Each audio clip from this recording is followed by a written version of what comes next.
Hi there, welcome back. I'm Scott from Wessex Blades. I've got 20 years experience in manufacturing, engineering and education, and every now and again I do one of these videos just to pass on my little 2 cents, my own opinion, and hopefully someone can glean some ideas and something that's going to help them out. Just running out of the way things are going in the UK at the moment, I thought I'd chuck a few ideas out there with possible quarantine, rationing, anything that may be in the mix over the next sort of 2 to 5 to 10 days. We don't really know at the moment. I certainly don't. So I'll just sort of start to the top.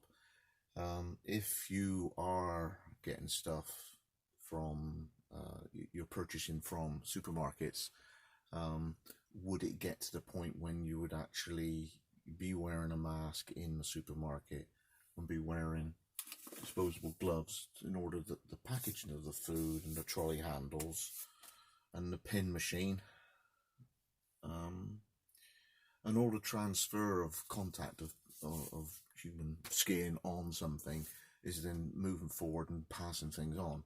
I noticed some the other day on McDonald's touchscreen intelligent menu boards where there's fecal matter on the menu boards.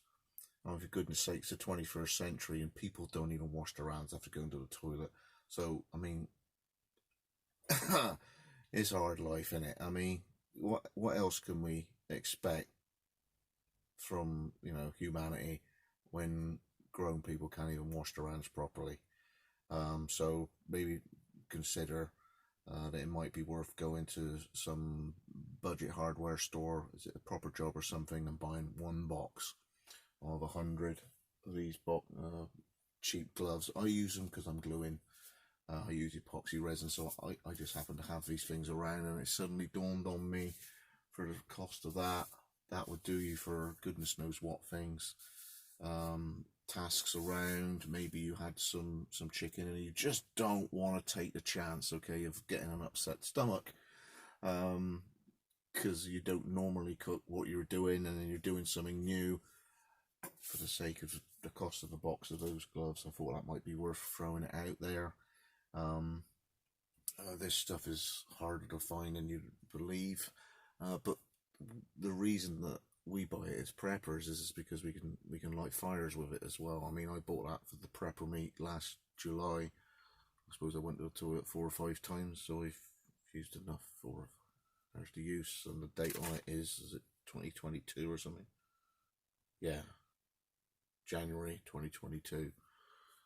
So for those of you who managed to get it, it does last a very long time. It's just a shame that the whole panic buying herd mentality is stripped the shelves clear. So you're in the supermarket and you're buying your stuff, possibly you're having rationing. It may be a case of, before you take it into the house, you wipe it down with a sort of a wipe, antibacterial wipe, all the packaging, so that whenever another member of your family actually comes to it, they haven't actually transferred from 20 stock people over the times, other members of the public rummaging around. You just don't know what may or may not have been transferred to it as you pick it up to make your meal. Okay, so possibly wiping down all the packages. There may be an opportunity, if the sun's really, really hot, you could leave them out and let the UV kill it off afterwards, after you've wiped it, and let it dry and let the UV do it and flip them over. Yeah, it's just, if it gets that bad and transfer of things, then possibly wiping everything down, come back from shopping, change of clothes. It's just not hope it gets that bad. One thing I wanted to touch on was power. So if you've got something like this is a lamp, sort of a lantern, an LED that has various functions, a high, a low, and a sort of distress red beacon, but it's also a power bank, like for a mobile phone, so it's chargeable by USB, and you can then use it to feed your mobile phone, because if the power goes out and your phone's flat and you do have an emergency and emergency services are still available to come out to get you, you thank your lucky stars that you had a power bank of some description to recharge your depleting phones. So if you've got one of those, charge it up now. If you haven't got one, they are available on like an Amazon sort of site in the next sort of week. Get organised and do that. If you've got one of these, charge it up.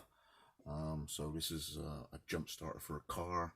It's not a massive amount of power, but it's light and it's 12 volts. You can run all sorts of things that would be 12 volt. You can run off of this. But again, if you do your test and you're not in the green, then it's a big block of nothing that's not going to help you. So if you've got one of those, charge it up. Now along with power goes stoves, because you're heating your food, and you're, instead of having cold food, you're having warm food. Instead of having food that's, you know, boring and bland, you're getting stuff that's going in you and heating you up, thereby saving you energy, because you've transferred energy from a fuel source, be it logs or lighter fluid or methylated spirit or something. You're transferring it into your core, and then you're making sure you're not losing it by keeping yourself warm. Alright, so there are things around. This is called a Trangia type stove, a meth stove. If you don't know what they are, do a bit of research. Camping shops, mail order sort of things, Amazon, etc. The main thing to remember is when you want to put it out, that's what puts it out. But take the rubber ring out first, because you will burn the rubber sealing ring on the array of the jets of flame that come off the top. So in your mind, just anybody who listens now, you snuff it out with the lid like that, but you take the rubber ring out first, alright? And you just let it cool down afterwards. And you can cook a decent pot with those things, but it does take a while. You'll have to fill it up, and it's pretty simple. But you'll need a liquid fuel source like methylated spirit, so that doesn't operate on twigs. Alright, what does operate on twigs is something like this. So this is a it's a kettle. So it's a wood burning water boiler. Okay, so you put the bits and bobs inside there. You fill it full of wood. You go on the internet and learn how to use it if you've got one. You can still, you know, pick one up if you feel like it, just to have something that will boil your water. And the bigger ones hold even more capacity. It's basically a chimney effect. So the flames burn from the base up through an internal wall. It's sort of like twin wall thing. This is filled up with water, and you get like a roar jet turbine of flames coming out the top. It boils really fast. Two brands to remember: Kelly Kettle and Gilly Kettle, Gillie. I'll leave some links in the description. It's just something that's it's very simple to operate, and all you need is twigs about this big, and you just keep feeding the thing in, and it just boils your water.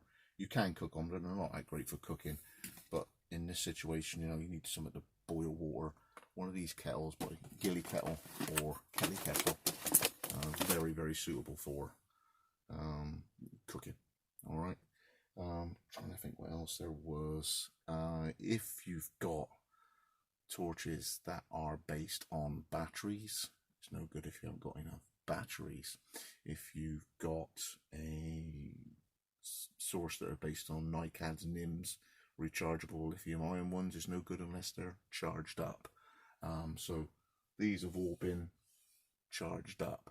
Okay. So I can literally go from one to the other, to the other, to the other, to the other, to the other, all the way down through, right to nothing. And then I still got hand crank ones. So whatever system you've got of a standalone unit that has power, make sure it's all charged up. That also goes for your car as well. I mean, try not to go below half a tank. Alright, just so you can go around for a few days. just in case 5 lorry drivers all go down at the depot and are not very well, and they can't literally take the petrol to the station. Okay, if it ends out that 5 lorry drivers out of 7 just happen to get ill, okay, 2 drivers are trying to feed 400 square miles. It's just not going to happen. Okay, so try and consider about, you know, having enough petrol in your car to be able to go about for a few days independent of anybody else. Okay, if you've got that, then you're thinking, well, if your car hasn't got a lock-in petrol cap, try and sort one out, or park your car up against the wall so no one can get to the fuel filler cap, because hopefully it won't come to people siphoning fuel from cars, because that's going to get really dire.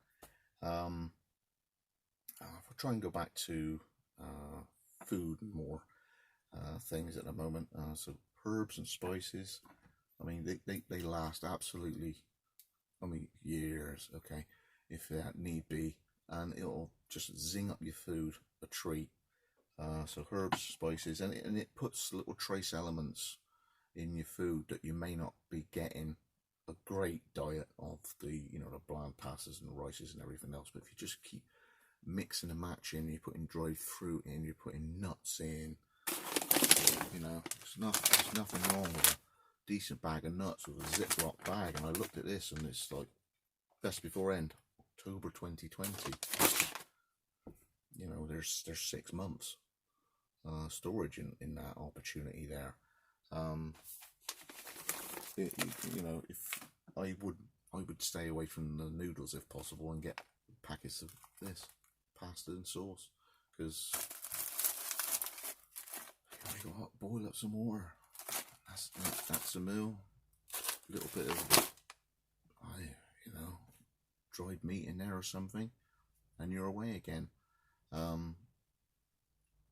So the next point would be, oh, power.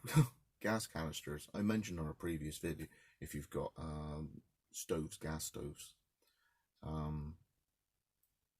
if you're ending up bulk buying a load of these canisters, okay, try to consider where you're storing them, because you don't want a depot fire problem, okay. And when you're operating a stove, don't do it indoors if you can help it. Okay, this is an outdoor thing, because nothing's worth getting hurt for. Thinking you're clever, oh, I'll just cook inside. You know, there's the ventilation problems that are going on. There's venting the gas going on, and anyway, the igniter.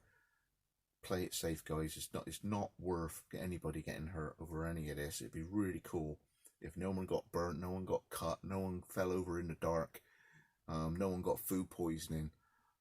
It's just the unfortunate people that got this pig of a virus. Let's hope everybody stays as healthy as possible. If you're thinking about doing stoves that are wood burning, unless you've got a store of logs or barbecue briquettes or fuel logs or whatever, you need a fuel source to run your thing. And then you also need to be able to light the fire. So if you're not that good, or you're not that adept at doing these sort of fires, think about some fire lighters.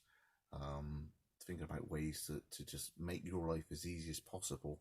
There's plenty of stuff on the internet about how to light fires from small to medium to large sizes of wood, in order that you get your fire going with a minimum amount of frustration. So you can get your water boiled, you can get your meal done, and it's just a matter of fact operation, not a mind-bending challenge. All right, so if you're going for these sort of things, you need to learn how to use them as well. The other really cool thing about using a heat source is if you end up with some fresh meat that needs using up, but you can't actually get around to eating it, you can, pardon the phrase, it's called jerk your meat, where you lay it on a rack and you do it over a pretty moderate heat. Okay, it's pretty hot. Okay, you just about get your hand near it. Okay, and you dry the meat out like a Native American, and it goes into jerky. and then if you store that, it'll last a little bit longer. So again, the spices and the salt will come in handy if you've got them. Otherwise, it's quite a bland way of making your food last longer as a preserve. Again, if you're boiling water, that means you could boil water, boil a jam jar in the saucepan or the pot, and when you take it out with something protective, your jam jar is technically sterilized. So when you put your water in the jam jar and the lid, okay, that there is a store of sterilized water. So you're not messing about. So young kids, okay, toddlers and that, have got as clean a source of water as you possibly can, because you've boiled the water. The jam jar was in the water with the lid. Your hands are as clean as you possibly can be. You filled the jam jar with the hot water, and then you put the lid on, and of course it goes down onto the vacuum, along with stuff like, if you can do hot soups and you can go like that, then you should be able to use that tomorrow. Okay, so you can do stuff in bulk once the fire's running outside, because you're dicing around with weather or something. Okay.